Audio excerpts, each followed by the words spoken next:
এখন এই ভিডিওতে আমরা কথা বলবো ধূমকেতু ছবির দ্বিতীয় গান মা নিয়ে, যে গানটা আজকে কিছুক্ষণ আগে ড্রপ করা হয়েছে। তো কেমন লাগলো এই গানটা? আপনারা অলরেডি সোশ্যাল মিডিয়াতে গতকাল বা পরশুর দেবদার ইন্টারভিউর একটা পোর্শন খুব ভাইরাল হতে দেখছেন, যেখানে সে তার পাস্ট রিলেশনশিপ বা শুভশ্রীদির সাথে এতদিন কথা না বলা এই নিয়ে সে কিছু স্টেটমেন্ট রেখেছে। বহু লোক সেটা দেখেছে, শেয়ার করছে।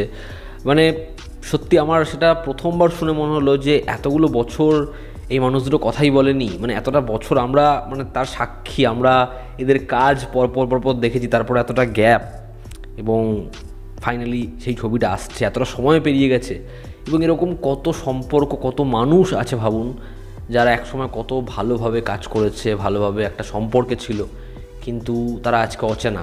মানে আমি যখন ওই কথাগুলো শুনছি আমি সেটা এত রিলেট করতে পারছি এবং মনে হচ্ছে এরকম কত গল্প দেখেছি কত মানুষের, যারা আজকে হয়তো আলাদা থাকে বা তারা অচেনা। সত্যি তাদের প্রত্যেকের হয়তো এই বিষয়পত্রগুলো শুনলে রিলেট করতে পারবে বা তাদের ব্যাপারটা মনে হবে তাদের জীবনের সাথে কোথাও একটা গিয়ে মিলেমিশে যায় আর কি। যাই হোক, আমি যদি মা গানটায় আসি, তো এই গানটা আমি জানি না মেজরিটি অডিয়েন্সের কেমন লাগবে, গানটা কতটা পপুলারিটি পাবে। সাধারণত এরকম ধরনের গান ভীষণ যে পপুলার হয়ে যায় এমনটা তো হয় না। গানটা আমি শুনলাম, কয়েক শুনলাম এবং গানটা কিন্তু আমার খুব ভালো লেগেছে। হ্যাঁ, এই গানটার মিউজিক করেছে, লিরিক্স লিখেছে এবং গানটা গেয়েছে অনুপম রয়। এবং অনুপম রয়ের আগের যে গানগুলো, সেই গানের স্বাদ আপনি গানটার মধ্যে পাবেন। এই গানের লিরিক্সের একটা পোর্শন রয়েছে যে আমার খেলনাগুলো আগলে রেখো সব, আমি আর ফিরবো না, ফেরা অসম্ভব। ওই যে পার্টিকুলার লাইনটা দারুণ, জাস্ট দারুণ। এর ভিজুয়ালস নিয়ে অনেক কিছু বলার আছে, তবে লিরিক্সটা দারুণ এবং যেরকমভাবে ও গেয়েছে খুব ভালো। আপনারা অনুপম রায়ের একবার বলের গানের যে হাই নোটটা এবং এই গানের হাই নোটটা দেখবেন অনেকটা একরকম, যেটা শুনতে ভালো লাগে। তো গানটা খুব ইমোশনাল একটা গান, গানের যে সোলটা সেটা ভীষণভাবে আপনাকে স্পর্শ করতে পারে যদি আপনি গানটায় খুব ভালো করে শোনেন। আমার গানটা খুব ভালো লেগেছে। এবার যদি ভিজুয়ালসের কথায় আসি, তো দেখুন এই গানটা এটা পুরোপুরি ক্লিয়ার হয়ে গেছে যে দেবের যে ক্যারেক্টারটা, তার যে ওল্ড লুক, এটা কিন্তু বয়স্ক দেব এরকম কিছু নয়, এটা একটা গেট আপ।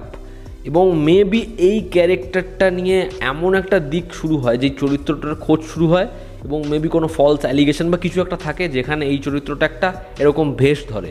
আমি আগেও আরেকটা গান দেখে বলে দিয়েছিলাম যে কস্টিউম বা সময়টা দেখে মনে হচ্ছে না যে আগের সময়, এবং রুদ্রনীল সে ইয়াং দেবের সাথেও রয়েছে, তার বয়স হয়নি, সে বয়স্ক দেবের সাথে রয়েছে, এটা কী করে সম্ভব?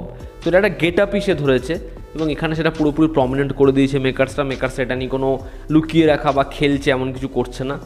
তো এখানে আমরা দেখতে পাচ্ছি সে নিজের মায়ের সাথে এই ভেষ ধরে দেখা করতে এসেছে এবং মায়ের সাথে যে সুন্দর সময়টা, তার বিয়ের দিন মা তাকে যেরকমভাবে সাজিয়ে দিচ্ছে, বরণ করছে, ওই দৃশ্যগুলো তার চোখে ভাসছে এবং এত সুন্দর করে এই চপ করেছে যে মনে হবে যেন ঘরের ভেতরেটা চলছে, মানে পার্টিকুলার একটা জায়গাতেই মনে হবে।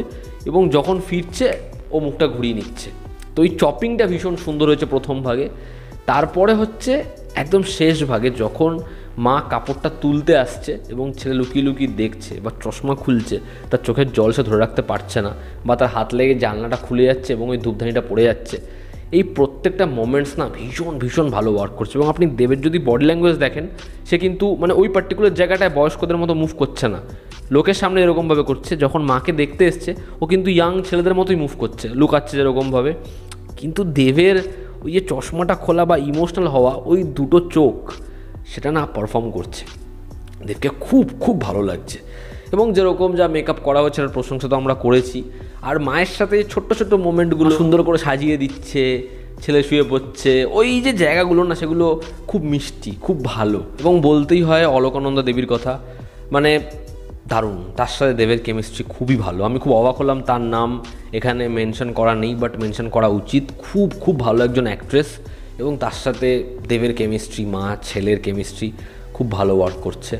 দেখার এই চরিত্রটা, মায়ের গল্পটা কতটা ইম্পর্টেন্স পায়। আমি যখনই দেবের ছবিতে এরকম ইমোশনাল বা মায়ের সাথে এরকম কেমিস্ট্রি দেখি, আমার বুনো হাসার ওই লাস্ট যে পোর্শনটা মনে পড়ে যে চলে আয়, ওই যে জায়গাটা না, ফোন কলে মা বলবে, অপূর্ব। তো এই ছিল আমার ওপিনিয়ন এই গানটা নিয়ে, মা নিয়ে। আপনারা যারা দেখেছেন শুনেছেন, আপনাদের কি ওপিনিয়ন জানাবেন। জনতা আমাদের পাশে আছে। আবার দেখা হচ্ছে, টেক কেয়ার।